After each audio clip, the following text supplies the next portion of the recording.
दिल तो हर लोगों के पास होता है लेकिन सब लोग दिल वाले नहीं होता है। दिल तो हर लोगों के पास होता है लेकिन सब लोग दिल वाले नहीं होता है। स्टूडेंट तो सब लोग होता है लेकिन सब लोग पढ़ाई वाले नहीं होते हैं। हाय मेरे प्यारे विद्यार्थियों, प्यारे चैंपियन, आशा करता हूँ सब लोग बहुत अच्छे पढ़ाई दिल से चल रहा है। पढ़ाई में कोई भी कमियां नहीं है। जैसे तुम दिल वाले बनना चाहिए तैसे तुम पढ़ाई वाले बनना चाहिए। पढ़ाई दिल से करते रहो। जानने चल रहा था कॉन्सेप्ट ऑफ फिजिक्स से, कॉन्फिडेंस ऑफ फिजिक्स कैसे बिल्डअप का है उसका क्लास 12 का लेक्चर। अब इलेक्ट्रिक फील्ड मतलब इंटेंसिटी के बारे में बातचीत होगा। कूलम्ब्स लॉ मैंने कंप्लीट किया, उसका बोर्ड के परस्पेक्टिव से जो न्यूमेरिकल्स था वो भी कर दिया। अब intensity and field, electric field complete करने के बाद जेईई नीट का लेक्चर आने वाला है। ओके, देखो इलेक्ट्रिक फील्ड क्या चीज है। सपोज समझो यहाँ पर जो शुरुआत किया क्लास का, शाहरुख खान आ गया है और आकर ऐसा कर दिया। शाहरुख खान आने के बाद उसका एक एरिया हो जाएगा जहां पर बहुत सारे लोग आने लग जाएगा, जहां पर एक्टिवली बहुत सारे लोग काम करने लग जाएगा, उसको देखने के लिए आ जाएगा। उस एरिया को कहते हैं इलेक्ट्रिक फील्ड एरिया। जहां तक उसका उसी मोमेंट में, उस टाइम में उसका अट्रैक्शन बहुत ज्यादा रहेगा। वैसे ही तुम यहां पर एक क्यू पॉजिटिव चार्ज को रख दो, जितना इलाका, जितना एरिया में उसका जो अट्रैक्शनल फोर्स इफेक्टिवली काम करेगा वही है इलेक्ट्रिक फील्ड। इसका मतलब ये नहीं कि दूर दूर तक काम नहीं कर रहा, हाँ बिल्कुल कर रहा है। शाहरुख खान कलकत्ता में आया तो इसका मतलब कलकत्ता के चारों ओर लोग देखने आ जाएगा। इसका मतलब ये नहीं कि बहुत गांव से उसका अट्रैक्शन नहीं है, हाँ शायद आ नहीं पा रहा है, बहुत दूर हो जाएगा लेकिन अट्रैक्शन है उसका। इसी तरह से यहाँ पर इतना जितना भी एरिया बन जाएगा वो एरिया को कहते हैं जहां पर इफेक्टिवली अट्रैक्शनल फोर्स बहुत काम करने लग जाएंगे, उसको कहते हैं इलेक्ट्रिक फील्ड। ओके, वही इलेक्ट्रिक फील्ड के अंदर तुम एक छोटा सा टेस्ट चार्ज पार्टिकल, हम यहां पर यूनिट पॉजिटिव चार्ज ही मान लेते हैं, तुम्हें प्रॉब्लम करने में बहुत आसान हो जाएगा। क्या मान लेते हैं? Unit positive charge. Unit positive charge, दुनिया वाले ने ऐसा ही सोच लिया कि यूनिट समझो पॉजिटिव मान लो, क्योंकि सारे फिजिसिस्ट का कॉन्सेप्ट सेम बन जाए, इसलिए यहां पर एक यूनिट पॉजिटिव चार्ज रख दो। तो यहां से r दूरी में इस q चार्ज ने यहां पर 1 कूलम पॉजिटिव, 1 कूलम कह सकता हो, 1 स्टैक कूलम कह सकता हो, रखने के बाद उसका ऊपर कितना फोर्स, कितना असर डालेगा, ये q चार्ज कितना डालेगा। देखो F इक्वल्स टू हमने क्या किया था 1/4 pi epsilon not free space में Q1 मतलब कैपिटल Q, दूरी यहां पर कितना है 1 coulomb into 1 by R square, खत्म। 1/4 pi epsilon 0 Q1 Q2 by R square. Special है इसीलिए हम लोग इसको कैसे डिफाइन करते हैं, ई से डिफाइन करते हैं। कहां से? ई लिखते हैं, फोर्स से है लेकिन ये तो इलेक्ट्रिक फील्ड है, कभी भी इलेक्ट्रिक फील्ड इंटेंसिटी भी कह सकते हो, इसको ई से डिफाइन करता हूं 1/4 pi epsilon naught Q upon R square. Okay sir? हाँ सर, बिल्कुल दिक्कत की बात नहीं है। तो यहां पर 1 कूलम रखने, तो समरी करके कैसे बताओ, इलेक्ट्रिक फील्ड में कोई यूनिट पॉजिटिव चार्ज तुम रख दो, उस यूनिट पॉजिटिव चार्ज में जितना फोर्स लगाएगा, कौन सी वेव ए चार्ज, वही फील्ड में यूनिट पॉजिटिव चार्ज के ऊपर जितना फोर्स लगा उसे कहते हैं इलेक्ट्रिक फील्ड, और इलेक्ट्रिक फील्ड इंटेंसिटी भी कह सकते हो। ओके, बिल्कुल सही बात। हाँ सर, तो यहां पर 1 कूलम रखने के लिए कितना फोर्स लगेगा? E coulomb, E newton. 1 coulomb charge, positive charge रखने के लिए कोई एक इलेक्ट्रिक एरिया में तो कितना लगेगा? ई न्यूटन। 2 कूलम रखने में क्या लगेगा? 2e। 3 कूलम रख दो तो क्या बन जाएगा? 3e। Q कूलम रख दो तो क्या बन जाएगा? QE। तो कोई भी इलेक्ट्रिक एरिया में तुम यूनिट पॉजिटिव चार्ज के अलावा कोई Q चार्ज को रख दो तो वहां पर कितना बन जाएगा? QE बन जाएगा। तो यहां पर फोर्स क्या होगा? F इक्वल्स टू QE है, बहुत ही इंपॉर्टेंट है। F equals to QE, F equals to QE, F equals to QE। Unit of E क्या होगा?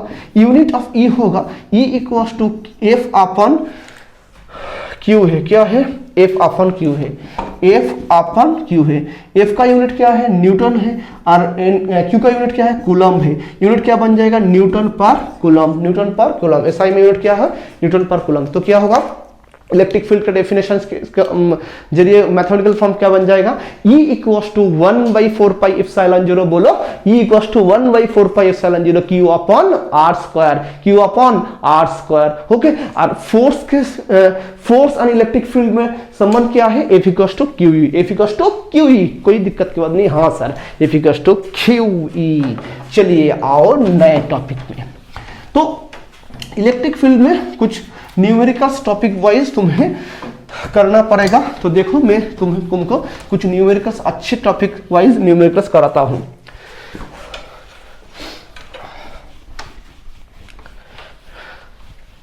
बहुत रात हो चुके हैं, लेकिन फिर भी तुम्हारे लिए मेरा कोशिश जारी है तुम्हारी फिजिक्स को लवर बनाने के लिए। तुम एक कदम हमारे पास आओ, मैं तुम्हारे लिए 10 कदम आगे निकल कर जाऊंगा, लेकिन तुम्हें स्टेप पहला उठाना चाहिए। सर हाँ, मैं फिजिक्स के लिए उम्मीद लेकर आऊँगा, फिजिक्स को सामने डट कर रहकर उसका फाइट करके अपना लवर बना लूँगा। देखो अब क्या होता है, सपोज समझो पहला छोटा सा एग्जाम्पल, यहाँ पर क्यू चार्ज है, यहाँ पर भी क्यू चार्ज है, डिस्टेंस L मीटर है। मैंने कह दिया इसका मिडिल पोजीशंस में इलेक्ट्रिक फील्ड क्या होगा। ओके, मिडिल पोजीशंस में इलेक्ट्रिक फील्ड क्या होगा। हाँ सर, तुम्हें जब भी बोला जाएगा वहां पर इलेक्ट्रिक फील्ड क्या है, तुम वहां पर क्या रख देना, एक यूनिट पॉजिटिव चार्ज को वहां पर रख देना। चलो रख दो, आहा रख दिया मैंने, यहां पर एक यूनिट पॉजिटिव चार्ज को मैंने रख दिया। तो रखने के बाद ये यहां से ये दूरी कितना है, L/2 है, ये कितना है, ये भी L/2 है। ये Q इसको क्या करेगा, रिपल्स करेगा, क्योंकि पॉजिटिव है, ये भी पॉजिटिव है, इसी दिशा में रिपल्स करेगा। रिपल्सिव फोर्स को मैंने इंटेंसिटी को U1 लिखता हूं। U1 क्या होगा, 1/4 पाई एप्सिलॉन नॉट Q/L/2 तारा होल स्क्वायर, उसका होल स्क्वायर। एंड ये क्या करेगा, इसको भी रिपल्स करेगा इसी दिशा में, E2 हो जाएगा। क्या होगा, 1/4 पाई एप्सिलॉन नॉट Q/L/2 उसका होल स्क्वायर। हाँ कोई दिक्कत की बात नहीं है ना, बिल्कुल सही बात है। देखो दोनों फोर्स सेम, हाँ सर सेम है। दोनों फोर्स का डायरेक्शन सेम है, नहीं सर दोनों फोर्स का डायरेक्शन अलग है। उसका सपोज समझो मेरे तरफ देखो, मेरे अंदर दो फोर्स काम कर रहा है, एक इधर एक इधर। इधर वाली फोर्स 50 न्यूटन है, सपोज समझो ये भी 50 है। दोनों फोर्स ऑपोजिट डायरेक्शन में काम कर रहा है, मेरे ऊपर नेट फोर्स क्या बन जाएगा, 0 बन जाएगा। इसी तरह यहाँ पर यूनिट पॉजिटिव चार्ज जो मैंने रखा हो, उस यूनिट पॉजिटिव चार्ज में एक फोर्स इधर एक फोर्स इधर, दोनों फोर्स सेम है, इसीलिए नेट फोर्स क्या बन गया, 0 बन गया, कहानी खत्म होगा। ओके सर बहुत अच्छा बात।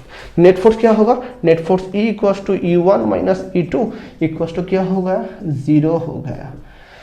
ओके, दूसरा देखो क्या होता है, एक स्क्वायर लो, स्क्वायर जिसका लेंथ है L, जहां पर यहाँ पर भी 2 कूलम, यहाँ पर भी 2 कूलम, यहाँ पर भी 2 कूलम, यहाँ पर भी 2 कूलम मैंने रख दिया।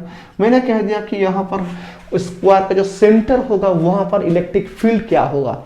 जहां पर तुम्हें इलेक्ट्रिक फील्ड बताने के लिए कहा गया वहां पर क्या रखना चाहिए, बोलो एक 1 कूलम पॉजिटिव चार्ज। क्या रखना चाहिए, 1 कूलम पॉजिटिव चार्ज। मैंने यहाँ पर 1 कूलम पॉजिटिव चार्ज रख दिया। रखने के बाद क्या होता है देखो, तो ये क्या करेगा, इसको रिपल्स करेगा इसी दिशा में, ये भी रिपल्स करेगा इसी दिशा में। इसको मैंने E1 मानता हूँ, इसको E2 मानता हूँ।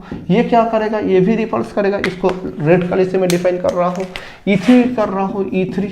और ये क्या करेगा, ये भी रिपल्स करेगा इसी दिशा में, E4 कर रहा हूँ। लेकिन एक बात समझो, ये भी R है, ये भी R है, ये भी R, मतलब R भी सेम है, चार्ज भी सेम है।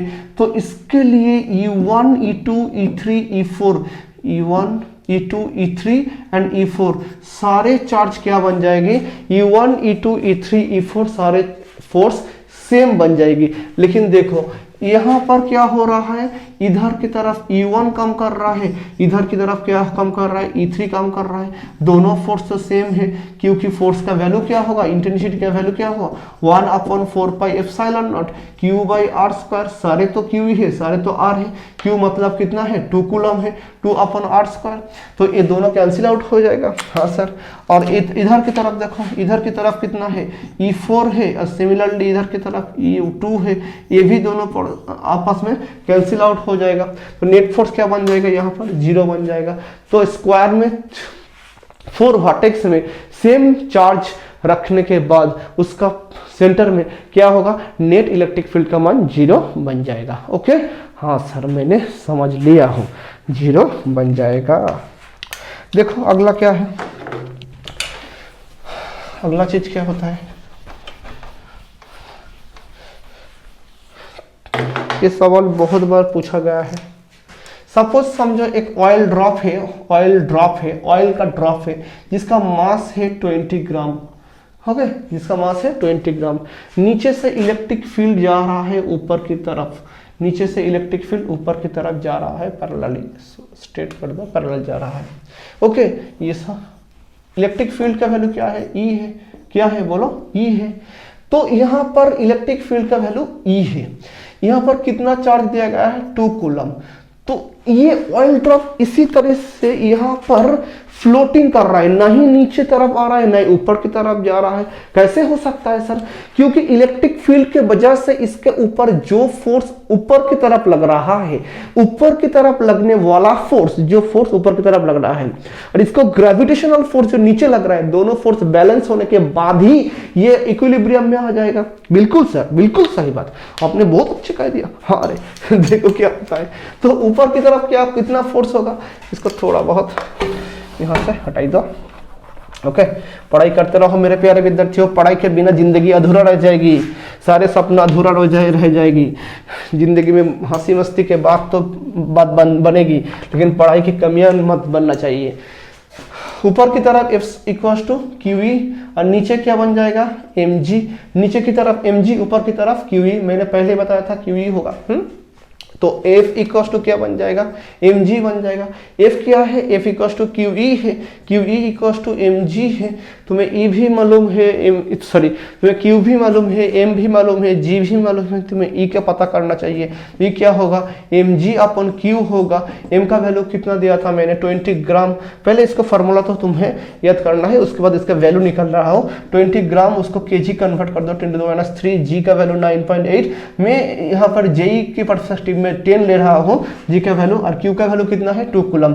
2 बन जाएगा, यहाँ पर 10 3 2 हो जाएगा -2, और यहाँ पर कितना होगा 10 × 10⁻⁻² होगा, है ना, मतलब 10⁻⁻1 0.1 आंसर होगा। ये क्या वैल्यू क्या है, 0.1।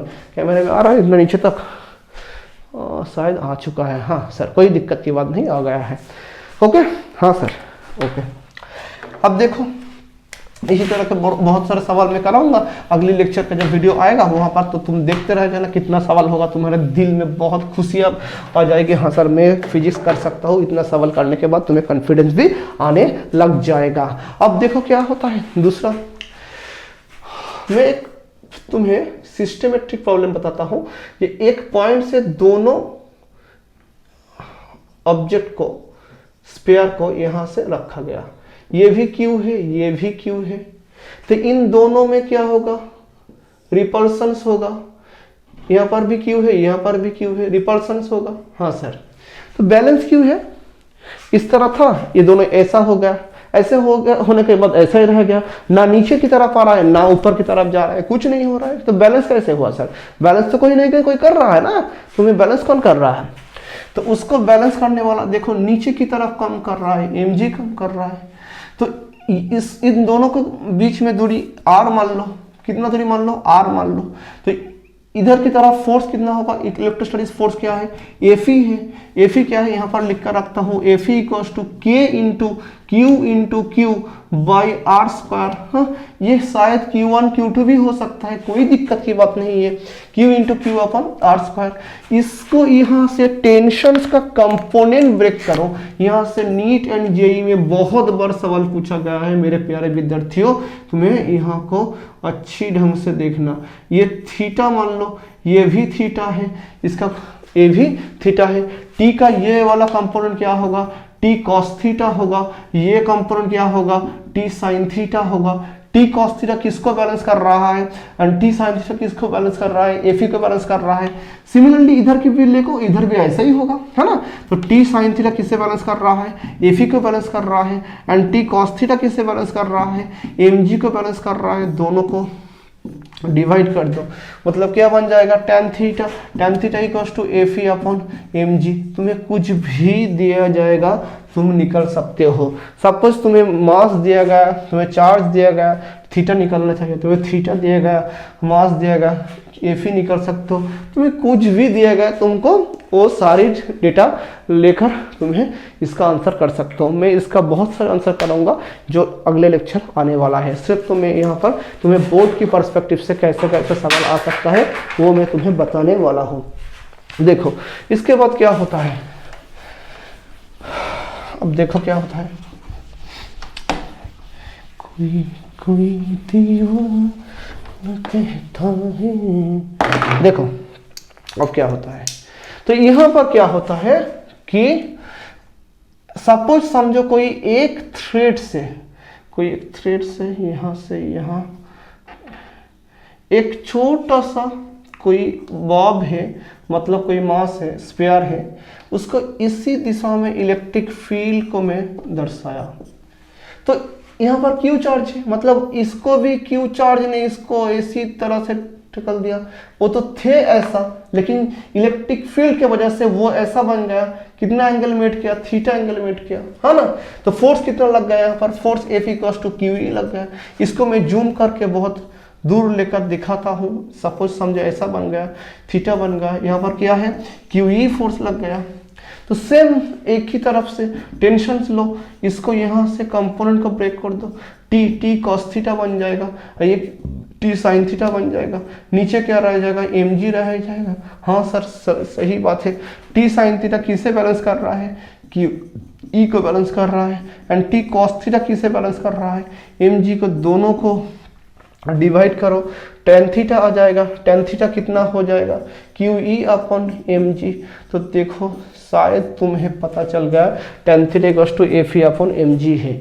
यहाँ पर मैं तुम्हें छोटा एक एग्जाम्पल ले लेता हूँ। शायद समझो इलेक्ट्रिक फील्ड का जो वैल्यू है 2 न्यूटन पर कूलम है। जो बॉब यहाँ पर जो सस्पेंशन है उसका जो एंगल है, शायद एंगल 45 डिग्री तुम्हें दिया गया है। तुम्हें बताना है इसका मास कितना है, बताना है इसका मास कितना है। क्या फॉर्मूला है, क्या फॉर्मूला है, tan theta equals to Q E upon M G है, Q E upon M G है। चार्ज दिया जाएगा, charge Q equals to 2 coulomb, Q E upon M G. tan theta मतलब tan 45 डिग्री दिया गया है। यहाँ पर q का वैल्यू क्या है, 2 है। e का वैल्यू पता नहीं है। m का वैल्यू क्या है, m का वैल्यू है e का वैल्यू दिया गया है, e 2 है। ई कितना है, 2 है। ई एम कितना है, एम पता नहीं है। जी मेरे हिसाब से 10 समझ लो। tan 45 का वैल्यू क्या है, 1 है। एम ऊपर लेकर जाओ, क्या होगा 4 अपॉन 10 मतलब 0.4 kg। यही तो आंसर बन जाएगा। कितना आसान सवाल तुम लोग समझ सकते हो, बहुत ही आसान तरीके से तुम लोग ये सब कुछ कर सकते हो मेरे प्यारे विद्यार्थियों। कोई दिक्कत की बात नहीं, सिर्फ दिल लगाकर फिजिक्स को अपना बनाने के लिए अपना रास्ता पहले ओपन कर दो। देखो तुम्हारे फिजिक्स तुम्हारे होता है कि नहीं। अब देखो क्या होता है, इलेक्ट्रिक फील्ड लाइन के बारे में बातचीत करना चाहता हूँ। Electric field line, electric field line क्या है, जब भी तुम यहाँ पर कोई एक चार्ज लो, उस चार्ज बॉडी के सरफेस में रहता है, अंदर नहीं। जब मैं कैविटी पढ़ाऊंगा तब कुछ अलग होगा, तो वहाँ पर मैं बातचीत करूंगा। अब सिर्फ स्फेरिकल सेल समझो, जो स्फेरिकल सेल है उसका अंदर में कोई चार्ज नहीं रहता है, सरफेस में रहता है। ओके हाँ सर। तो इलेक्ट्रिक फील्ड लाइन क्या है, सपोज समझो यहां पर तुमने एक 1 कूलम पॉजिटिव चार्ज को रख दिया हो, तो ये क्या करेगा, इसको रिपल्स करेगा। सपोज समझो तुम यहां पर रख दिया, इसको रिपल्स करके इसी दिशा में यहां पर रख दिया, इसी दिशा में रिपल्स करेगा, ये इसी दिशा में रिपल्स। जैसे जिस दिशा में ये रिपल्सन कर रहा है ना, उस दिशा में तुम कोई भी एक जहां उस लाइन पर जहां पर भी तुम एक यूनिट पॉजिटिव चार्ज के रख दो, वहां पर देखो सारे डायरेक्शन एक ही होता रहेगा। इसको कहते हैं, इसको ही कहते हैं, क्या कहते हैं, बोलो, इसे कहते हैं इलेक्ट्रिक फील्ड लाइन। प्लस बनेगा तो इलेक्ट्रिक फील्ड लाइन बाहर की तरफ जाएगा, प्लस बनेगा, क्या बनेगा, इलेक्ट्रिक फील्ड लाइन बाहर की तरफ जाएगा, और माइनस होगा तो इलेक्ट्रिक फील्ड लाइन अंदर की तरफ आएगा। क्यों अंदर की तरफ आएगा, देखो सपोज यहाँ पर नेगेटिव चार्ज बॉडी है, ये नेगेटिवली चार्ज है, यहाँ पर तुम एक पॉजिटिव यूनिट पॉजिटिव चार्ज को रख दो, ये क्या करेगा, अट्रैक्ट करेगा इसको ना, क्योंकि ये तो नेगेटिव चार्ज है, ये तो नेगेटिव चार्ज है, और यहाँ पर रखा गया है पॉजिटिव। तुम यहाँ पर एक 1 कूलम पॉजिटिव को रख दो टेस्टिंग चार्ज समझकर, तो ये भी अट्रैक्टेड हो जाएगा। यहाँ पर 1 कूलम पॉजिटिव चार्ज रख दो, ये भी अट्रैक्ट हो जाएगा, ये भी अट्रैक्टेड हो जाएगा। तो नेगेटिव चार्ज के लिए इलेक्ट्रिक फील्ड लाइन कौन सी दिशा में होगा, इसको इसी अंदर की तरफ होगा, लेकिन अंदर में नहीं जाएगा, सरफेस तक ही एंड हो जाएगा। ओके, इलेक्ट्रिक फील्ड लाइन इसे कहते हैं, मतलब इलेक्ट्रिक फील्ड लाइन पॉजिटिव से निकलकर नेगेटिव तक जाकर एंड होता है। तो तुम्हें एक सवाल भी नीट में जेईई में पूछा गया है, मैं इसको मिटा देता हूँ। देखो तुम्हें नीट एंड जेईई में सवाल भी पूछा गया है, कौन से सवाल, कैसा सवाल, कहाँ से आता है, सब सवाल। सर आप लोग क्यों इतना मेहनत करते हो फिजिक्स के ऊपर, हम तो बार बार सोचते हैं फिजिक्स इतना टफ सब्जेक्ट है, लेकिन मैं तुम्हें यकीनन के साथ कह सकता हूँ प्यारे विद्यार्थियों, बने रहो मेरे साथ, कुछ भी टफ टॉपिक आ जाए, मैं इतना हंसी मस्ती में उसको आसान बनाकर तुम्हारे दिमाग में छापने की कोशिश में मैं हमेशा रहूँगा। कोशिश नहीं तुमको वो छाप दूंगा, सिर्फ तुम ध्यान से और इत्मीनान से पढ़ते रहो, इन वीडियो को एंड तक देखते रहो। देखो अब क्या होता है, यहाँ पर एक पॉजिटिव चार्ज है, यहाँ पर एक नेगेटिव चार्ज है। इलेक्ट्रिक फील्ड लाइन कैसे होगा, पॉजिटिव से नेगेटिव की तरफ, पॉजिटिव से नेगेटिव की तरफ। सर ये कैसा हो रहा है, इस तरफ क्यों हो रहा है, मतलब यहाँ पर जब तुम कोई चार्ज को रखोगे यूनिट पॉजिटिव, उसका फील्ड का फोर्स का डायरेक्शन इसका टेंजेंट बन जाएगा। यहाँ पर रखोगे ऐसा बन जाएगा, यहाँ पर रखोगे तो ऐसा बन जाएगा। तो तुम यहाँ पर कोई यूनिट पॉजिटिव चार्ज को रखते हो, वो कैसा बन जाएगा, यहाँ पर टेंजेंट, इसका यहाँ पर टेंजेंट, इसका यहाँ पर टेंजेंट। इसको हमने पॉइंट चार्ज को इस पर रख करके ये लाइन बनाया है, मतलब यहाँ पर जो पॉइंट चार्ज रखा हो ये क्या करेगा, डिपल्स करेगा, या क्या अट्रैक्ट करेगा, तो इसी बन जाएगा, उसका पाथ ऐसा हो जाएगा। फिर ये रिपल्स करेगा, अट्रैक्ट करेगा, पाथ ऐसा बन जाएगा। इसी तरीके से ये पाथ बना है इस कार की तरफ। ऐसा नहीं मैंने नींद में उठा, सुबह उठकर देख लिया, कार बना दिया, ऐसा नहीं मेरे प्यारे विद्यार्थियों। मतलब क्या होगा, प्लस एंड माइनस रख दो, दोनों का अट्रैक्शन रिपल्सन फोर्स में डायरेक्शन जो बनता है हर पॉइंट में ऐसा ही बनता है। इसको कहते हैं इलेक्ट्रिक फील्ड लाइन। क्या कहते हैं, इलेक्ट्रिक फील्ड लाइन, पॉजिटिव से नेगेटिव की तरफ। ओके, सपोज समझो ये भी पॉजिटिव है, ये भी उतरते जाना, सारे टॉपिक उतरते जाना, ये भी पॉजिटिव है, तब क्या होगा, दोनों तो रिपल्स होगा, तब इस तरह बनते जाएगा। ओके, इस तरफ, मतलब यहाँ पर कोई इलेक्ट्रिक फील्ड लाइन यहाँ तक एग्जिस्ट नहीं करेगा। नेगेटिव दोनों होगा तो अब भी सेम होगा, वो भी ऐसा ही होगा, नेगेटिव भी बन जाएगा तो वो भी कैसा होगा, ऐसा ही होगा। मैं स्पीड में थोड़ी ड्रॉ कर रहा हूँ तो थोड़ी बहुत अच्छी नहीं होगा, लेकिन समझ लो कॉन्सेप्ट क्या कर रहा हूँ मैं। तो दोनों पॉजिटिव होगा, दोनों नेगेटिव होगा, तो उसका रिपल्सिव इलेक्ट्रिक फील्ड लाइन का डायग्राम ऐसा बनेगा। इलेक्ट्रिक फील्ड लाइन का प्रॉपर्टीज क्या है, दोनों इलेक्ट्रिक फील्ड लाइन आपस में कभी भी मीट नहीं करेगा, दोनों इलेक्ट्रिक फील्ड लाइन आपस में कभी भी मीट नहीं करेगा। और मैंने पहले बता दिया, इलेक्ट्रिक फील्ड लाइन में कोई भी एक पॉइंट लो, वहां पर टेंजेंट डाल दो, वही उस पॉइंट का फोर्स का डायरेक्शन डिफाइन करेगा। सपोज समझो एक पॉजिटिव चार्ज है, उसका इलेक्ट्रिक फील्ड लाइन ऐसे जा रहा था, तुम यहाँ पर एक पॉजिटिव चार्ज रख दो और वहां पर टेंजेंट डाल दो, उन पॉजिटिव चार्ज को फोर्स इसी दिशा में लगेगा। मतलब इलेक्ट्रिक फील्ड लाइन का कोई भी पॉइंट में टेंजेंट किसका डायरेक्शन डिफाइन करेगा, उसका फोर्स का डायरेक्शन डिफाइन करेगा। ओके, अब आओ दूसरा बात क्या होता है, दूसरा बात क्या होता है, दोनों इलेक्ट्रिक फील्ड लाइन कभी भी आपस में टक्कर नहीं होगा। ओके, कोई भी एक ही बॉडी का दोनों इलेक्ट्रिक फील्ड लाइन का, सपोज समझो, मैं तुम्हें एग्जांपल के तौर से समझाता हूँ। जो क्या होता है, एक बॉडी है, इसका पॉजिटिव चार्ज है, चारों ओर पॉजिटिव चार्ज है, यहाँ से इलेक्ट्रिक फील्ड लाइन निकल रहा है, यहाँ से और एक निकल रहा है। तुम ऐसे कभी नहीं होगा यहाँ से ये निकल कर यहाँ पर टच कर गया, एक ही ऑब्जेक्ट का दोनों फील्ड लाइन निकल कर आया और वहां पर टच कर गया, ऐसा कभी नहीं होगा, तुम्हें कभी दिखने वाला नहीं मिलेगा। क्योंकि जो यहाँ ऐसा हो जाएगा, इसका मतलब वहां पर एक पॉजिटिव चार्ज को रखने के बाद उसका दो टेंजेंट हो सकता है, जो प्रैक्टिकल लाइफ में कभी पॉसिबल नहीं है। एक पॉइंट में एक पॉजिटिव चार्ज को रखो और उसका जो रिपल्सन फोर्स, कोई भी अट्रैक्शन फोर्स हो, वो फोर्स एक ही डायरेक्शन में तुम्हें दर्शाएगा, दो डायरेक्शन नहीं हो सकता है। सपोज समझो तुम घर से निकलो, निकलने के बाद तुम्हारे डायरेक्शन से सिर्फ स्कूल में जाना, और स्कूल जाने के सिर्फ एक ही रास्ता है। तुम निकलने के बाद क्यों कैसे जाए, कहाँ जाए, इधर जाए ना उधर जाए, किधर चला मैं उधर चला, ऐसा नहीं हो सकता है। एक ही डायरेक्शन है, उस तरफ जाना है, तो मतलब यहाँ पर कोई पॉजिटिव चार्ज रख दो, उसका डायरेक्शन सिर्फ एक ही डायरेक्शन में होगा, दो तीन डायरेक्शन कभी नहीं हो सकता। इसीलिए दो इलेक्ट्रिक फील्ड लाइन आपस में कभी भी मीट नहीं कर सकता है। बहुत ही इंपॉर्टेंट प्रॉपर्टीज है, बहुत ही इंपॉर्टेंट प्रॉपर्टीज है, और ये छोटा मोटा प्रॉपर्टीज है, तुम वो खुद ही कर लेना। तो अब इतना ही मैं तुमको बता दिया। तो नेक्स्ट लेक्चर में बहुत सारा न्यूमेरिकल्स आएगा एंड कूलॉम्स लॉ के बारे में एंड इलेक्ट्रिक फील्ड के बारे में बहुत कुछ न्यूमेरिकल्स करने वाला है। आज इतना ही, पढ़ाई दिल से करते रहो, मिलते हैं नेक्स्ट लेक्चर में, तब तक के लिए टाटा, जय हिंद।